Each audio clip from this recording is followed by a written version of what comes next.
कि जप माला छापै तिलक सरय नए कऊ काम। मन का चय नाचे वृथा साचे राचय राम। कितनी सुंदर दोहा के रचयिता बिहारी लाल जी हैं और आज हम इन्हीं के द्वारा लिखित जो आपके कक्षा 10 में संकलित है भक्ति और नीति के पद्यांश आधारित एक एक प्रश्नों के उत्तर इस वीडियो में देखेंगे। आप धैर्य बना करके पूरी वीडियो देखेंगे और नोट्स कंप्लीट करेंगे और उसके बाद इसको गंभीरता से यूपी बोर्ड की तैयारी भी करेंगे और हम आपको जितने कम शब्दों में तैयारी कराएंगे आप उसी प्रकार कम शब्दों में और सटीक और सुंदर व्याख्या लिखेंगे, आपको पूरा नंबर मिलेगा। तो समय व्यतीत न करते हुए तुरंत हम आपको प्रश्नों के उत्तर हम देंगे। प्रश्न आप पुस्तक से देखिए, पद्यांश आप पुस्तक से देखिए और पढ़िए और बाकी हम यहाँ पर उत्तर सभी प्रश्नों के आपके समक्ष वीडियो के माध्यम से उपलब्ध करवाएंगे। जैसा कि हम सभी पाठों का करते हैं, आप सभी पाठों चाहे 9 से लेकर 12 तक किसी भी पाठ का प्रश्नोत्तर आप हिंदी से संबंधित संस्कृत से संबंधित इस चैनल पर प्राप्त कर पाएंगे। तो मेरी भव बाधा हरो राधा नागर सोई, जा तन की छाई परे श्याम हरित दुति होई। तो इसका पहला प्रश्न है कि प्रस्तुत पद्यांश का संदर्भ लिखिए। तो संदर्भ हम इस प्रकार लिखेंगे, प्रश्नोत्तर 1 का संकेत डाल लेंगे और संदर्भ लिखेंगे कि प्रस्तुत पद्यांश हमारी पठित पाठ्य पुस्तक हिंदी में संकलित पद्य खंड के भक्ति नामक पाठ से लिया गया है, जिसके कवि बिहारी लाल जी हैं। दूसरा प्रश्न है रेखांकित अंश की व्याख्या कीजिए। तो मेरी भव बाधा हरो राधा नागर सोई, यानी बिहारी लाल जी कहते हैं मेरी भव बाधा यानी मेरी समस्त सांसारिक बाधाओं को हर लीजिए, समाप्त कीजिए। राधा नागर सोई माने चतुर राधा जी। तो चतुर राधा जी से क्या प्रार्थना करते हैं, कैसे हम व्याख्या लिखेंगे, ये लिखा हुआ है। इस प्रकार हम हेडिंग डालेंगे रेखांकित अंश की व्याख्या और लिखेंगे कवि बिहारी लाल जी चतुर राधिका जी की स्तुति माने प्रार्थना करते हुए कहते हैं कि वही चतुर राधिका जी मेरे सांसारिक कष्टों और बाधाओं को दूर करे, जिनके गोरे शरीर की परछाई पड़ने मात्र से ही भगवान श्री कृष्ण प्रसन्न चित्त हो जाते हैं। अगला प्रश्न है सा के 2 उप प्रश्न है। ए वाला प्रश्न है बिहारी जी किससे अपनी बाधाओं को दूर करने के लिए प्रार्थना कर रहे हैं। तो उत्तर लिखेंगे कि बिहारी जी चतुर राधा जी से अपनी सांसारिक बाधाओं और कष्टों को दूर करने के लिए कह रहे हैं। अगला प्रश्न है इस पद्यांश का कि प्रस्तुत दोहे में कौन सा अलंकार है। तो इस दोहे में मुख्य रूप से श्लेष अलंकार और अनुप्रास अलंकार है। अब आगे कि जप माला छापे तिलक सरय न एकौ काम, इस पद्यांश का प्रश्नोत्तर देखेंगे।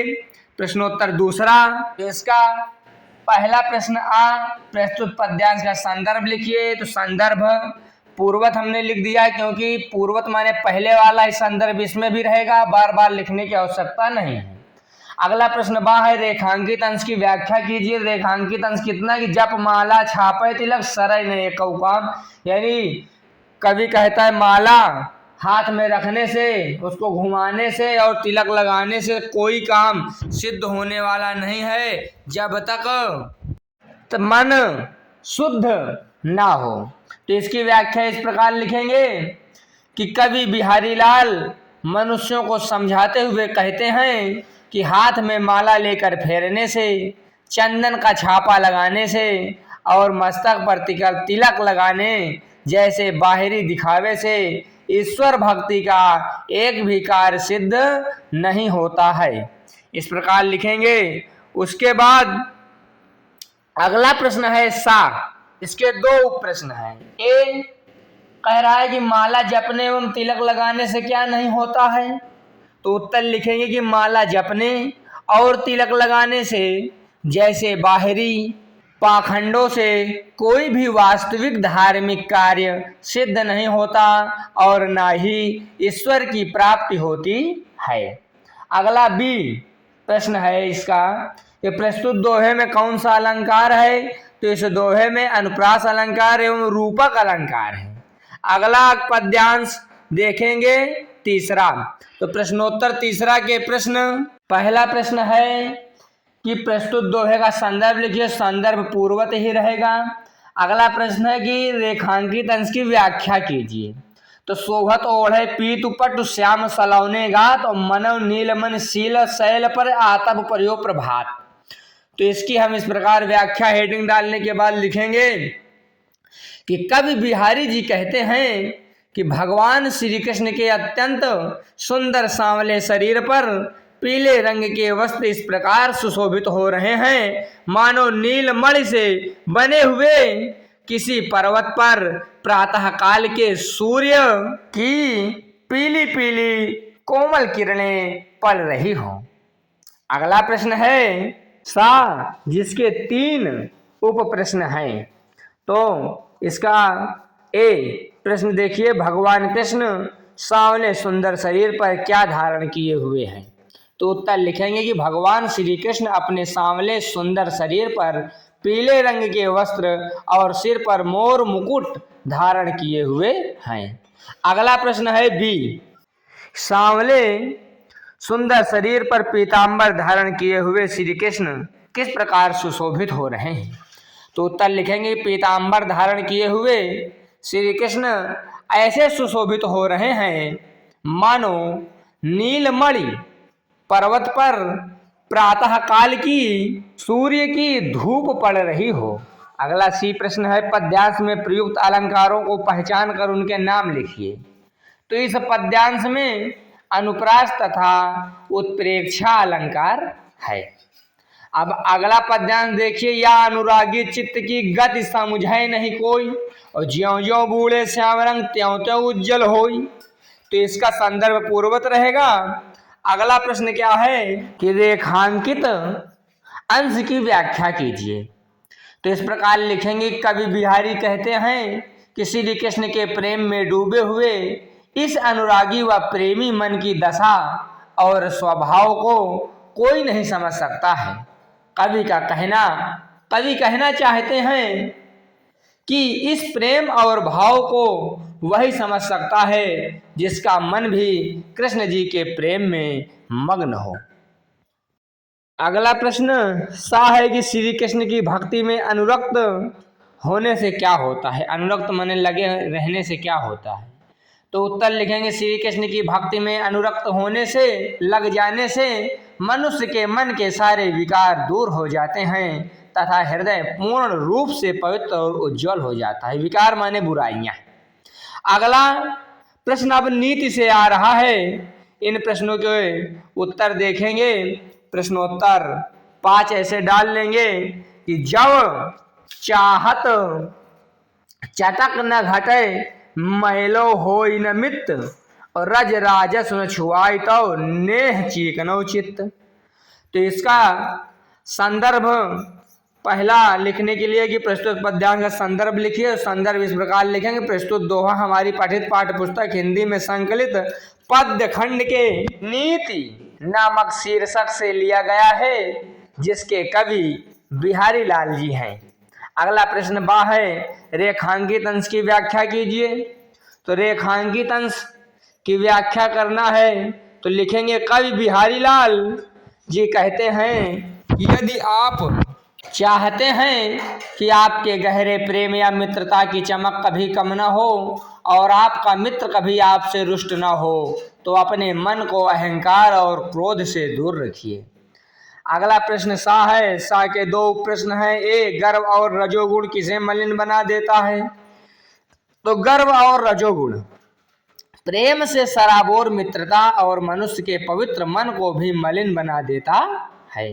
अगला प्रश्न है, उक्त दोहे में कौन सा अलंकार है? तो लिखेंगे उत्तर कि उक्त दोहे में श्लेष और रूपक अलंकार है।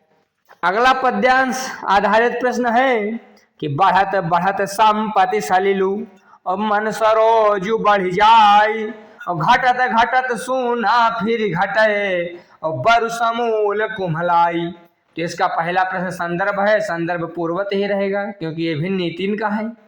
अगला प्रश्न बा है रेखांकित अंश की व्याख्या।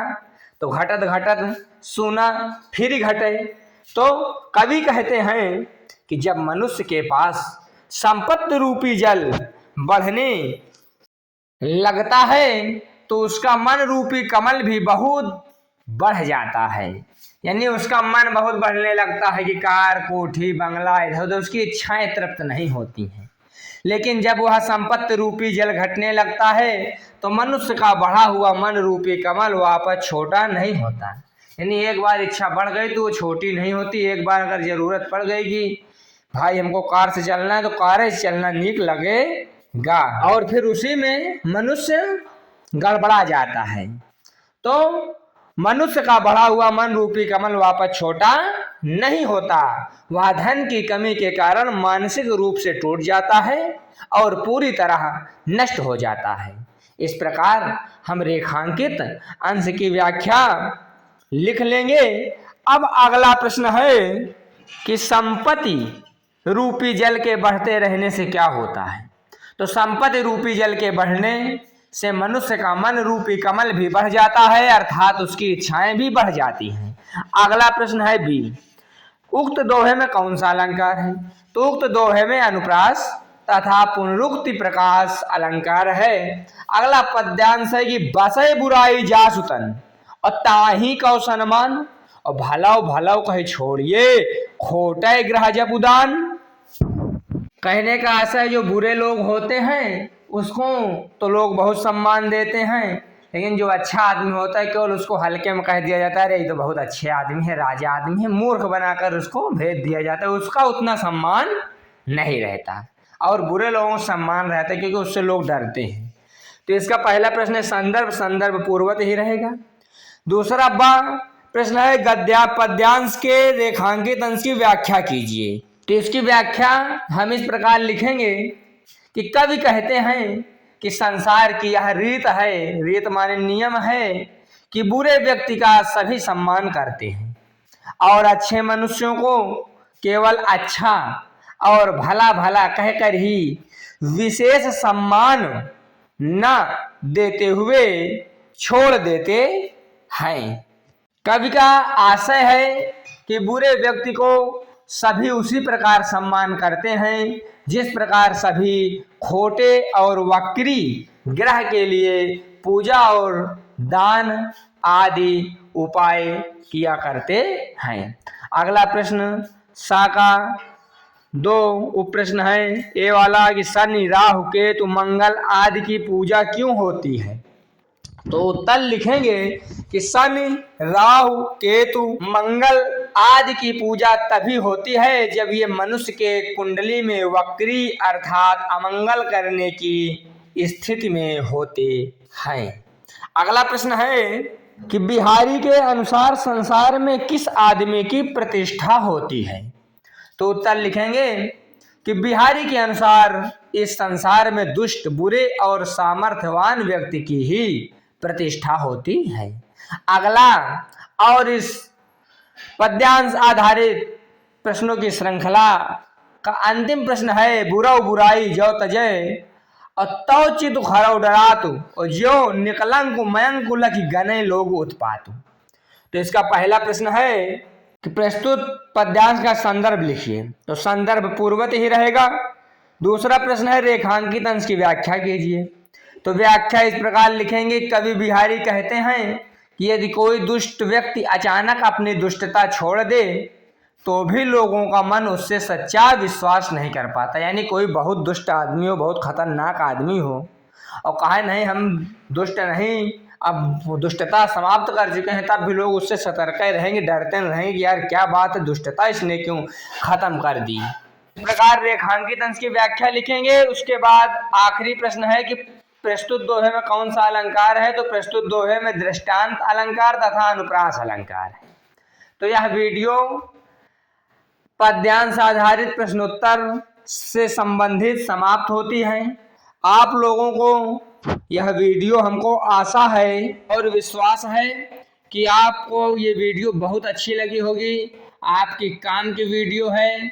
आप कभी भी चैनल पर आकर के इसी प्रकार के आप अपने प्रश्नों के उत्तर देख सकते हैं। यहाँ नवीनतम पाठ्यक्रम पर आधारित प्रश्नों के उत्तर आपको प्रस्तुत कराए जाते हैं।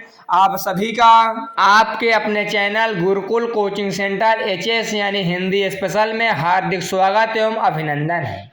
आप लोग इसी प्रकार इस चैनल को शेयर करिए, अपने मित्रों तक और वीडियो पहुंचाइए। अध्यापक बंधु हैं, अध्यापिकाएं हैं, तो आप लोग इसमें से देखकर अपने अपने कक्षाओं के अभ्यास प्रश्न शानदार तरीके से करवाइए, जिससे बच्चे को लगे कि ज़्यादा शब्द भी नहीं है और उसको याद करने में आसानी हो। तथ्यपूर्ण शब्दों के साथ यहाँ से आप लोग करवाइए। आप सभी महानुभावों का सादर धन्यवाद है। इसके बाद यदि आपको देखना है तो भाषा के रंग भी देख लीजिए, क्योंकि थोड़ा ज्ञान होना भी व्याकरण से संबंधित भी आवश्यक है। इसको हमने लिखित में नहीं, लेकिन मौखिक रूप में हम आपको समझा देंगे, इसको आप समझ लीजिए। पहला प्रश्न है कि निम्नलिखित दोहों में प्रयुक्त अलंकार एवं रस की पहचान कीजिए, उनकी परिभाषा दीजिए। तो मेरी भाव बाधा हरौ राधा नागर सोई, जा तन की झाई पर श्याम हरित दुति होई। तो इसमें अलंकार जो है, अलंकार इसमें तद्गुण अलंकार है ना, और रस इसमें क्या है, श्रृंगार रस है। दूसरा प्रश्न, अधर धरत हरिकय परत ओठ डीठ पट ज्योति हरित बास की बांसुरी इंद्र धनुष रंग होती। तो इसमें कौन सा अलंकार है, इसमें भी वही तद्गुण अलंकार है, और रस इसमें अद्भुत रस है या श्रृंगार रस है। तीसरा प्रश्न, निम्नलिखित पंक्तियों में कौन सा छंद है, समझाइए। तो तव लगुया मन सदन में हरि आवे कहीं बाट विकट जटय जो लोग जो लघु निपट खुटय न कपट कपाट। तो इसमें छंद है, छंद इसमें अर्ध सममात्रिक छंद है, यानी दोहा है। इसमें कौन सा छंद है, इसमें दोहा छंद है। अगला प्रश्न, निम्नलिखित पदों में समास विग्रह कीजिए तथा उनका नाम लिखिए। तो पहला है दुराज, समास विग्रह हो जाएगा दुहरा राज, यानी दो राजाओं का राज, इसमें द्विगु समास है। दूसरा रविचंद्र, यानी रवि और चंद्र, इसमें द्वंद्व समास है। सकूला, सकूला नहीं समूल है, यानी मूल सहित, इसमें अव्ययी भाव समास है। पीठपतु, पीठपतु माने होता है, इसका समास विग्रह हो जाएगा पीत है जो वस्त्र, यानी पीला वस्त्र, इसमें हो जाएगा कर्मधारय समास। उसके बाद है नीलमणि, नीलमणि यानी नीला है जो मणि, कर्मधारय समास इसमें भी होगा। और आखिरी है मन सदन, तो मन रूपी सदन यानी घर, इसमें कर्मधारय समास।